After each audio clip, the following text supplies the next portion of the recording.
법무부 장관의 아들 군 휴가 미복귀 관련 이야기 해보도록 하겠습니다. 네, 이두화 변호사, 양지열 변호사 함께합니다. 네. 안녕하세요. 안녕하세요. 반갑습니다.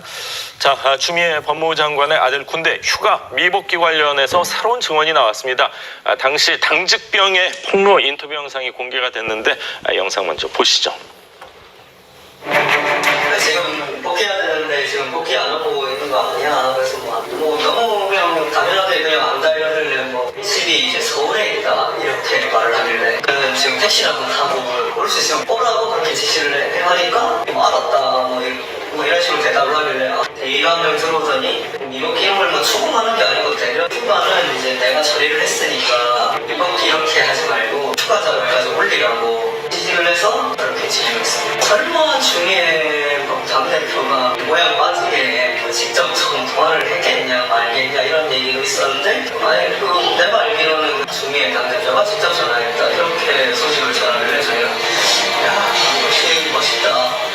엄마가 당대표는 이제 휴가서 미국해도 이제 뭐 저를 주는구나 그렇게.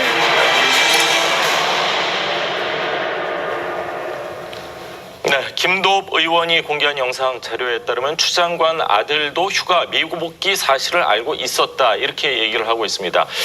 탈령으로 해석될 수도 있는 그런 이야기가 나왔는데 뿐만이 아니라 이 선임관이 휴가를 보고로 올려라 미복귀가 아니라 휴가로 보고를 올려라. 내가 알아서 하겠다 이렇게 얘기를 했다고 합니다. 예, 이 영상을 보면 이제 유튜브에도 보면 키워드 뭐 추미애 아들 이렇게 치면 이게 5분 안 되는 영상이 뜨더라고요. 그래서 저희도 다 보니까 지금 말씀하신 것처럼 이제 하나 드러난 게 그 6월 25일 날 그 당직 사관이 지금 저렇게 진술을 하고 있는데요. 예. 저 사람 얘기를 들어보면 중요한 참고인이죠. 근데 그 선임 병장한테 얘기를 들었다 그러죠. 그 사유가 없는 미복귀자가 있다. 원래 복귀 날짜는 그러니까 23일인데 23일인데 이제 23일이 금요일이고 일요일 날 지금 이제 본인이 당직을 섰는데 그날까지도 복귀가 안 돼서 전화를 했다는 거죠. 그러면 이 이제 참고인의 얘기를 들어보면 선임 병장이 그 얘기를 했다니까 자기 말고도 이 미복귀 사실을 알았던 사람이 더 있는 거예요. 그렇죠? 예. 이제 그게 수사를 하면 밝혀질 수 있겠죠. 그렇죠? 이 사람 진술 말고 다른 사람 진술도 이 부분에 대해서 뭐 청취를 할 가능성이 있다. 이런 게 밝혀졌고요. 그러니까 이틀 전이 복귀 날짜라고 주장을 하고 있고요. 두 번째는 그 지금 말씀하신 것처럼 지역대 대위가 와서 이게 그 미복귀로 하지 말고 휴가로 처리를 해라. 이렇게 얘기를 했다고 해요. 예. 그러면서 이제 하는 얘기가 이 A 병장이 다른 병장들하고 이 얘기를 쭉 왜냐하면 너무 이제 생경한 경험이겠죠. 그리고 여당 대표였으니까 사람들이 관심도 많았겠죠. 그죠? 그러니까 얘기를 많이 했을 수밖에 없고 구체적 상황을 저렇게 생생하게 기억을 할 가능성이 큰 것 같아요. 아주 특이한 사건이니까. 근데 그렇게 병장들하고 다른 사람들하고 얘기를 하면서 추미애 대표가 직접 전화했다. 그 지역대 대위에게 이런 진술이 이제 다른 병장들한테서 나왔다는 거죠. 근데 그럼, 그건 아직까지나 그 확인이 안 되고 일요일 날 주장이죠. 그죠? 당직병이 폭로를 하면서 주장을 하고 주장을 있는 하는 거니까 예. 이 수사를 하면 이 부분이 이제 밝혀져야 될 사실인데 예. 이건 저희가 잘 모르던 새로운 주장인 것 같아요. 그래서 예. 이런 부분까지 이제 밝혀져야 될 텐데 지금 사실 뭐 추미애 장관이 고발이 돼 있는 상태죠. 그래서 그 부분이 고발이 돼 있는 상태니까 동부지검에서 수사를 하고 있으니까 새로운 사실도 밝혀지고 저렇게 구체적이고 생생한 증언이 있으니까 빨리 수사를 진행해서 이런 혼란을 종식시킬 맞습니다. 필요가 있을 것 같습니다. 예. 네, 뭐 추 장관. 근데 그동안 이런 관련 의혹에 대해서 검언유착이다. 설이다, 소설이다 라면서 강력하게 부인을 좀 해왔습니다. 어떻게 보셨어요? 지금 어제도 국회 법사위에서 그런 지적이 나왔었고요. 지금 나온 얘기가 뭐 증언 자체가 직접적으로 공개가 된 건 처음이지만 내용 자체는 또 거의 알려져 있었던 내용이다 보니까 어제도 마찬가지 입장이었습니다. 이거는 뭐 전혀 그런 외압을 행사할 이유도 없고 행사하지도 않았다라는 것이고 아들은 그때 당시에 무릎 수술을 정상적으로 했었고 그 무릎 수술을 한 것 때문에 복귀가 늦어진 것뿐이다라는 입장을 그대로 고수를 해서 저 자리에서 오히려 이제 추 장관도 야당 의원들이 아니라 야당 의원들에게 수사를 하라고 할 수는 없는 거니까 이게 수사가 빨리 진행이 되면 될 일인데 왜 자꾸 이걸 바깥에서 문제를 제기를 하느냐라고 수사를 빨리 하라라고 하니까 이제 뭐 민주당의 손병철 의원 같은 경우 검찰 출신이다 보니까 네. 이제 혹시 억울한 내용이 있더라도 그렇게 수사를 하라라고 직접 법무부 장관이 얘기를 하는 것은 적합하지 않다라는 그런 지적을 또 받기도 했습니다. 그렇군요. 아까 인터뷰 내용 같은 경우는 일요일 날 당직병이 한 인터뷰였습니다. 네. 탈영을 했다는 취지로 얘기를 했는데 사실 탈영이라는 게 자기가 속한 병영에서 이탈하는 게 탈영입니다. 물론 한국군과 미국 카투사의 어떤 차이점은 있을지 없을지는 솔직히 잘 모르겠습니다. 제가 카투사 생활을 안 해봐서 모르겠는데 저거를 복귀를 안 했으면 한국 군대에서는 당연히 탈영으로 간주될 수도 있지 않나 이런 생각도 듭니다.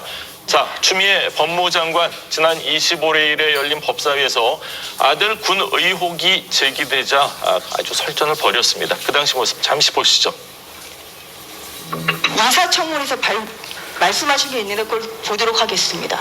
아이는 개인 휴가를 얻었습니다. 공가를 봐도 그렇고 청원휴가를 봐도 그렇고 그 사이에 병가를 낸 기록이 전혀 없습니다. 그렇다면 장관님이 청문회 때 위증을 한 겁니까? 아니면 병무청이나 국방부가 자료를 은폐한 것입니까?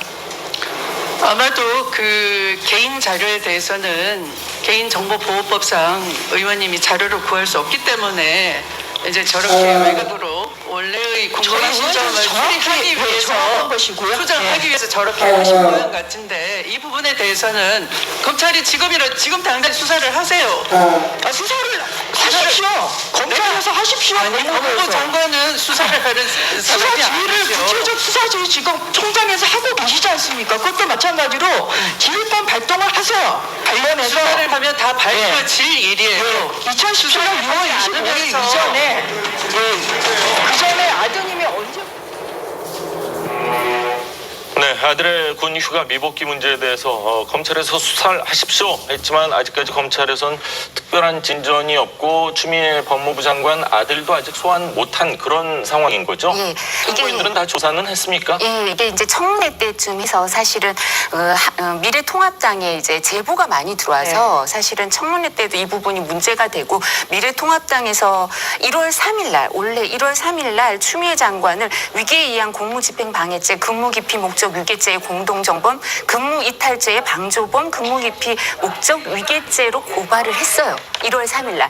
그러니까 사실은 보통 검찰이 이게 복잡한 사건이 아니거든요. 그렇겠죠. 근데 뭐 지금 중요 참고인이 여기까지 밖에 의원실에서가 진술을 할 정도면 검찰에서도 이제 얼마나 자세히 얘기를 했겠어요. 그러면 추미애 장관의 아들을 불러서 뭐 장관께서는 뭐 아들이 되게 슬퍼하고 아이가 나는 이렇게 군대까지 갔다 오는 사람을 아이라고 하니까 조금 그렇던데 아이가 뭐 슬퍼하고 뭐 눈물을 흘리고 이렇게 말씀을 하시는데 그렇다면 지금 저렇게 수사를 빨리 하라 그랬으니까 뭐 장관이 저렇게 얘기하시니까 이제 수사를 인사도 끝났으니까 수사를 빨리 하겠죠. 근데 안타까운 건 이 수사 라인이 다 변경이 됐어요.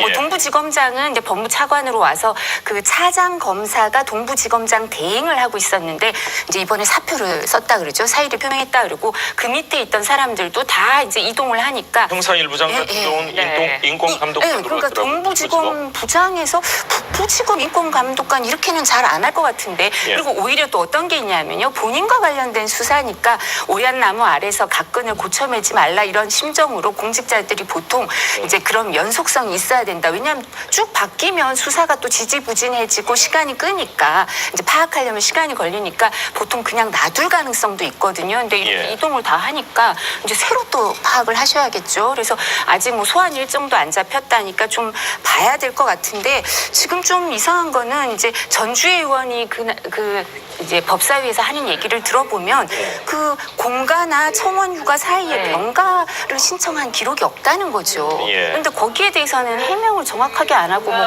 자료가 없을 거라고 그러는데 그럼 우리나라 국방부가 그 정도로 엉망일까요? 그래서 이 부분은 그 전주혜 의원이 자료를 갖고 얘기하는 건데 거기에 대해서 명확한 대답이 안 나오고 그냥 수사하라고 말씀을 하시니까요. 동부지검이 뭐 법무부 장관도 저렇게 얘기하시니까 빨리 수사를 해주시기를 바랍니다.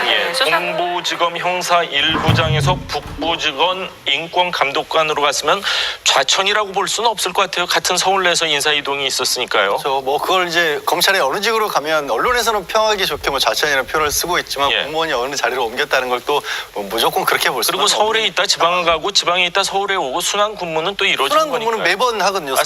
서울 지방 왔다 갔다 하기 때문에 그래서 그냥 그렇게 단정하기는 좀 어려운 부분도 있죠. 예. 네, 알겠습니다.